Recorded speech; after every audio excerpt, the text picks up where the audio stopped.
السلام علیکم ورحمۃ اللہ وبرکاتہ۔ کیا آپ نے کبھی سوچا ہے کہ لڑکی ہونا آپ کا گناہ ہے کہ دنیا کی نظریں آپ کو قید کیوں کرنا چاہتی ہیں؟ حیا کو قید کیوں سمجھا جاتا ہے؟ اسلام دباتا ہے کہ دنیا کی روایات بیٹیوں کو ان کی ماں کی گود سے چھین لیا جاتا اور ریت کے نیچے قبر میں ماں کی چیخوں کے ساتھ سنی جاتی اس کی آواز۔ اللہ تعالیٰ قرآن مجید میں فرماتے ہیں وَإِذَا مُوعُودَةٌ سُئِلَتْ بِأَيِّ ذَنبٍ قُتِلَتْ، اور جب زندہ دفن کی گئی بیٹیوں سے پوچھا جائے گا کس گناہ پر قتل کی گئی۔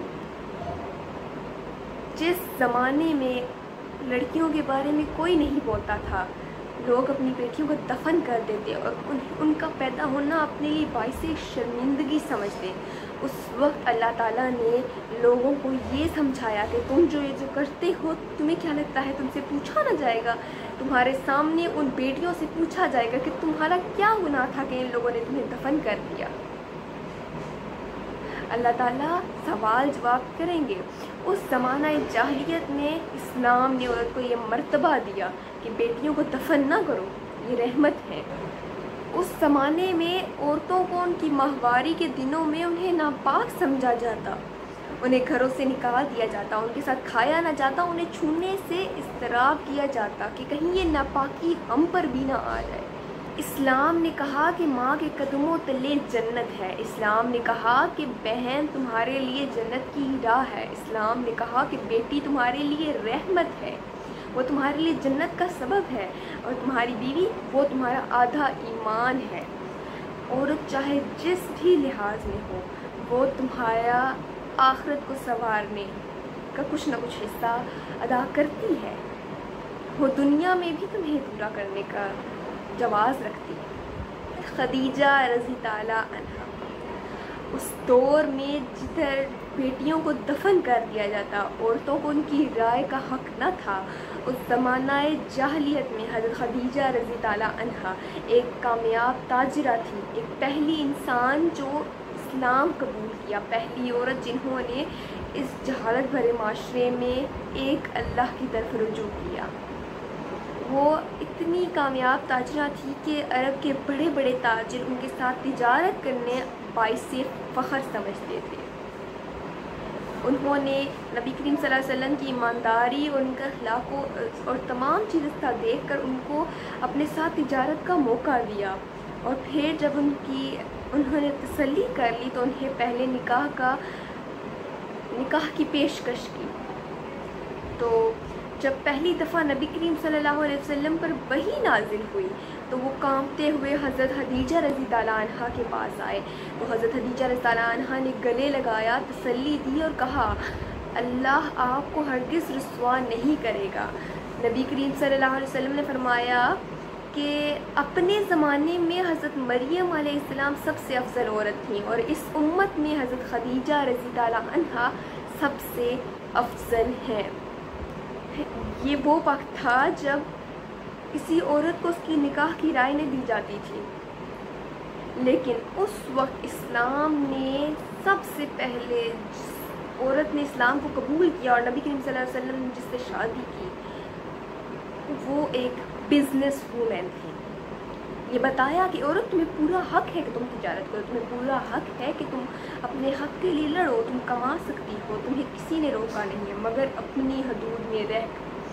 اب دوسری طرف چلتے ہیں حضرت عائشہ رضی تعالیٰ عنہا۔ وہ صرف نبی کریم صلی اللہ علیہ وسلم کی زوجہ نہیں تھی، وہ تو ایک اسلام کی بہت بڑی عالمہ تھی۔ نبی کریم صلی اللہ علیہ وسلم نے ان سے شادی کی۔ اکثر لوگ کہتے ہیں کہ ان کی جب شادی ہوئی تو ان کی عمر 9 سال تھی، نکاح ہوا تو 6 سال، اور جب صحبت میں آئی نبی کریم صلی اللہ علیہ وسلم کی تو 9 سال۔ یہ اکثر جگہ پر بہت زیادہ کانفلکٹ رہا اس چیز کا، مگر زیادہ تر مانا جاتا ہے کہ عرب کا جو اس وقت ایج کاؤنٹنگ کا جو رواج تھا وہ انسان کے بالغ ہونے کے بعد کا تھا، یعنی کہ حضرت عائشہ کی عمر تب 16 سال تھی جب نکاح ہوا، اور 19 سال تھی جب نبی کریم صلی اللہ علیہ وسلم کی صحبت ہوئی۔ اور کئی جگہ پر غزوہ احد میں نبی کریم صلی اللہ علیہ وسلم نے فرمایا کہ بچوں کو جو جوان ابھی مطلب جو بھی ٹین ایجرز نہیں ہوئے، مطلب جو 13 سال سے کم تر بچے ہیں، ان کو جنگ میں جانے کی ہرگز اجازت نہیں ہے، ان سے کم کو بالکل بھی اجازت نہیں ہے کہ وہ غزوہ احد میں شرکت کریں۔ لیکن اس جنگ میں حضرت ام سلمہ اور حضرت عائشہ رضی اللہ عنہا سپاہیوں کے لیے، زخمی فوجیوں کے لیے پانی بھر کے لاتی، ان کو پلاتی، ان کے زخموں کی دیکھ بھال کرتی اور ان کو جنگ میں لڑنے کے لیے ان کا دایاں بازو بنتی۔ تو اگر دیکھا جائے تو ان احادیث کے مطابق 9 یا 6 کی عمر کے حساب کے لحاظ سے تب تو ان کی عمر 12 سال یا 11 سال ہوگی، تو اس وقت تو بالکل بھی یہ اجازت نہیں تھی کہ 13 سال یا 14 سال سے کم عمر کے بچے اس جنگ میں شرکت کریں۔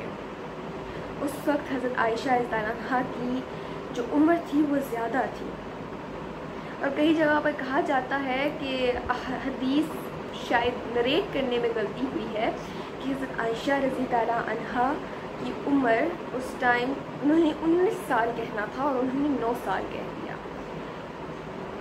اور کئی جگہ پر یہ بھی آتا ہے کہ عرب میں جب عمر جو گنی جاتی تھی وہ پہلے 9 تک، پھر آگے سے 10 11 12 نہیں، پھر دوبارہ سے 1 2 3 4 5 اس طرح کر کے ان کی اس لحاظ سے عمر 19 سال مانی جاتی ہے۔ اور اللہ تعالیٰ اس طرح کی بالکل بھی شادیوں کی اجازت نہیں دیتا۔ کم سن عمر بچی کی تو اجازت بالکل بھی نہیں ہے کہ اس سے شادی کی جائے۔ تو حضرت عائشہ رضی اللہ عنہا نہایت ہی عالم، بہت بڑی عالمہ تھی۔ کئی صحابی ان کے علم کی اتنی تعریف کیا کرتے تھے کہ ان سے بڑی کوئی عالمہ نہیں۔ نبی کریم صلی اللہ علیہ وسلم اکثر انہیں میلہ دیکھنے لے جاتے، کشتی دیکھنے لے جاتے، ان سے دوڑیں لگایا کرتے۔ ایک دفعہ کا واقعہ ہے کہ نبی کریم صلی اللہ علیہ وسلم حضرت عائشہ رضی اللہ عنہا کے ساتھ دوڑ لگا رہے تھے۔ ایک دفعہ حضرت عائشہ کو انہوں نے خود جیتنے دیا اور ایک دفعہ خود جیت گئے تاکہ معاملہ برابر رہے۔ اور کئی دفعہ تو نبی کریم صلی اللہ علیہ وسلم حضرت عائشہ رضی اللہ عنہا کو گھمانے بھی لے کر جایا کرتے تھے۔ یہ نہیں کہا گیا کہ عورت بالکل ہی گھر میں بند کر دی جائے، نہیں۔ حضرت عائشہ رضی اللہ عنہا کی ان باتوں سے ہمیں معلوم پڑتا ہے کہ عورت کو بالکل گھر میں قید کرنے کا حکم نہیں ہے، اسے حکم ہے کہ وہ اپنے شوہر، اپنے محرم کے ساتھ جا کر تفریح کر سکتی ہے۔ مردوں میں تو بہت سے کامل پیدا ہوئے، لیکن عورتوں میں مریم بنت عمران فرعون کی بیوی آسیہ کے سوا اور کوئی کامل نہیں پیدا ہوا، اور عائشہ کی فضیلت عورتوں پر ایسی ہے جیسے سرید کی فضیلت بقیہ تمام کھانوں پر ہے۔ سرید ایک ٹائپ کا کھانا ہے جو بہت لذیذ ہوتا ہے۔ حضرت عائشہ رضی اللہ عنہا نے قریباً 2000 کے قریب احادیث نریٹ کی، انہوں نے سنی اور نریٹ کی، انہوں نے لوگوں کو علم سکھایا، انہوں نے لوگوں کو سکھایا کہ اسلام ہمیں یہ بتاتا ہے ایسے کرنا ہے اور یہ بتاتا ہے ایسے کرنا ہے۔ اب اسلام ہمیں عالمہ بننے کا بھی حکم دیتا ہے، آپ عالمہ بھی بن سکتی ہیں، آپ دوسروں کو سکھا بھی سکتی ہیں، آپ کسی نے نہیں روکا۔ ایک دفعہ حضرت محمد صلی اللہ علیہ وسلم اور عائشہ رضی اللہ عنہا ایک سفر پر تھے جس میں آپ صلی اللہ علیہ وسلم، آپ رضی اللہ عنہا نے اپنی بہن اسماء رضی اللہ عنہا سے ایک ہار آرائتن لے لیا تھا، اتفاق سے وہ راستے میں کہیں گم ہو گیا۔ حضور صلی اللہ علیہ وسلم نے اسے تلاش کرنے کے لیے چند صحابہ کو بھیجا، اس دوران میں وہ نماز کا وقت ہو گیا تو ان حضرت نے بغیر وضو کے نماز پڑھ لی۔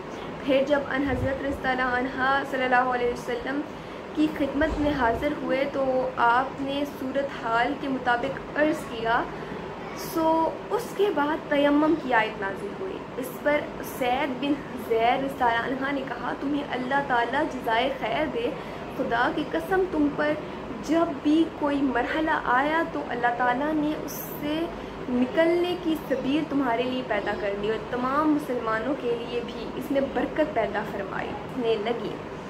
جب رسول اللہ صلی اللہ علیہ وسلم کے پاس فاطمہ رضی اللہ عنہا آتی تو رسول اللہ صلی اللہ علیہ وسلم کھڑے ہو جاتے، ان کی عزت میں، ان کے احترام میں کھڑے ہو جاتے، ان کے پاس لپکتے اور ان کو ان کے ہاتھ پکڑ لیتے ہیں، ان کو بوسہ دیتے اور اپنے بیٹھنے کی جگہ پر بٹھاتے ہیں۔ اور جب رسول اللہ صلی اللہ علیہ وسلم ان کے پاس جاتے ہیں، حضرت فاطمہ رضی اللہ عنہا کے پاس تشریف لے جاتے ہیں، تو وہ آپ کے پاس لپک کر پہنچتی، آپ کا ہاتھ تھام لیتی اور آپ کو بوسہ دیتی اور اپنی جگہ پر بٹھاتی۔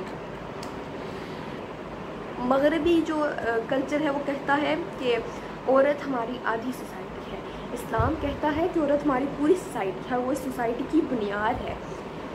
اسلام نے عورت کو بہت زیادہ رتبہ دیا ہے، اگر ماں ہے تو اس کے قدموں تلے جنت ہے، ہاتھوں میں نہیں کہا، قدموں تلے کہا، جو آپ کے جسم کا سب سے حصہ جو زمین کی مٹی کے ساتھ لگتا ہے اس میں جنت ہے۔ اب ہاتھ باقی سب کچھ تو آپ چھوڑ دیجیے، اس کے ہاتھ اور آنکھوں کو تو چھوڑ ہی دیجیے، اس کے پاؤں میں جنت ہے۔ آپ کی بیوی ہے تو آپ کا آدھا ایمان ہے، آپ کی بیٹی ہے تو وہ آپ کی جنت ہے، آپ کی رحمت ہے، اور اگر آپ کی بہن ہے تو آپ کا جنت کا راستہ۔ مغرب نے عورتوں سے کپڑے چھینے، ان کی حیا چھینی، اب ان سے ان کے دل کا سکون بھی چھین لیا، لیکن اسلام نے عورت کو تحفظ، ان کا پردہ، ان کے دل کا سکون اور سب کچھ عطا کیا۔ لوگ کہتے ہیں کہ اس حجاب سے کیا ہوگا، اس نقاب سے کیا ہوگا، کیوں آپ خود کو کور کرتی ہیں؟ اکثر لوگوں کو مسئلہ ہوتا ہے کہ اسلام oppresses women on the name of the حجاب اینڈ نقاب۔ ہمیں کیوں ضرورت ہے نقاب کرنے کی؟ اگر اسلام کی روح سے اگر میں آپ کو جواب دوں تو عورت کا لفظ عورا سے نکلا ہے، جس کا معنی ہے چھپی ہوئی چیز، اور عورت کی تخلیق فرشتوں سے بھی چھپا کر کی گئی تھی۔ حضرت آدم کا تو فرشتوں کو بتایا تھا کہ میں ایک خلیفہ پیدا کرنے والا ہوں، لیکن عورت کی تخلیق ان پاک فرشتوں سے بھی چھپا کر کی گئی۔ اب خود آپ سوچیں، جس کو فرشتوں سے چھپایا گیا، پاک مخلوق سے چھپایا گیا، تو یہ مخلوق زیادہ پاک ہے۔ اور دیکھیں، پاک جو قیمتی چیز ہوتی ہے نا، اس کو سیکیورٹی میں، اس کو حدود میں رکھا جاتا ہے، اس کو زیادہ لوگ نہیں دیکھ سکتے، جو افورڈ کر سکتے ہیں صرف وہی دیکھتے ہیں۔ اسی طرح عورت بھی ہیرا ہے، قیمتی ہے، اس کو ہر کوئی نہیں دیکھ سکتا، اس کی سیکیورٹی ہے۔ ہمیں کیا پتا کہ پبلک میں کس طرح کے لوگ ہیں، ہم ہر کسی کی نیت سے تھوڑی واقف ہوتے ہیں، کیا پتا کون ہمیں ستائے، ہر کسی کی نیت کا نہیں معلوم، لیکن ہم نے اپنی حفاظت خود کرنی ہے۔ یہ اللہ تعالیٰ جب ہم اسے پہنتے ہیں تو ہم ایک آیت پہن رہے ہیں قرآن کی، کتنا بڑا شرف ہے کہ ہم نے قرآن کی ایک آیت پہنی ہوئی ہے، ہم اللہ کا ایک حکم تو بجا لا رہے ہیں، ہم اپنے آپ کو معاشرے کی غلاظت سے تو بچا رہے ہیں نا۔ چاہے کوئی دیکھتا ہے گھورتا ہے پھر گھورتا رہے، ہم نے تو خود کو کور کر لیا، اب ان کا معاملہ اللہ کی سپرد ہے۔